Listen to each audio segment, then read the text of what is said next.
السلام علیکم ملګرو، څنګه چې تاسو ته پته ده د نن سبا سیاست ډېر زیات هلچل روان دی. څوک د پارټۍ نه اوړي، څوک ځانه بله پارټي جوړوي. نو داسې محمود خان هم د پارټۍ نه اوښتی دی، پارټي یې پرېښې ده، د عمران خان سره دوکه وکړه.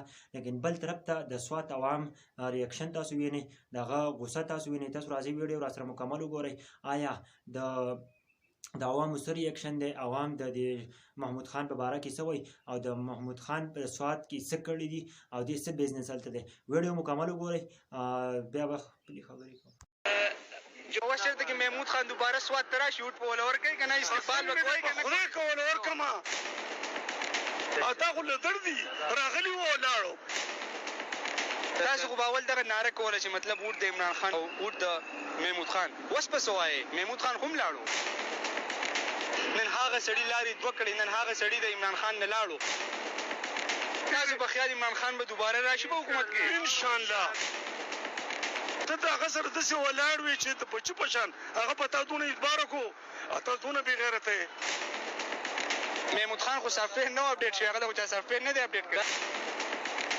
نو که اوس چېرته کې محمود خان دوباره د دویمې پارټۍ نه سوات ته راشي، هغه وایي چې ما له تاسو ووټ راکوئ، اول هم تاسو په ما باندې اعتماد کړی، اوس را باندې بیا وکئ، دا به د هغه ناره جوړېږي. تاسو به هغه بیا ووټ ورکوئ؟ نه ورکولی جوړ. بې غیرته خلک یې نو افسوس دی یاره نو. بسم الله الرحمن الرحیم.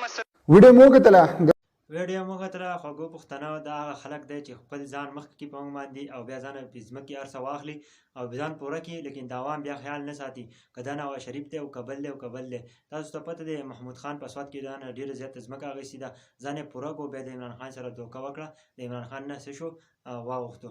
زما ټول تخواست دی چې په دې سیاست کې په دې څیزونو کې ډېرې زیاتې ګوتې هم ووایي، ځکه چې دا خپل ځان پوره کولو لپاره راغلي. د غریب عوامو سره نه خیال یې وسوي، د غریب عوام نه پروا کوي. کله چې کرسۍ ته وخیږي نو خپل ځان پوره کړي، بیا د کرسۍ نه راکوشي، بیا ایسته کې پارټۍ پرېږدي.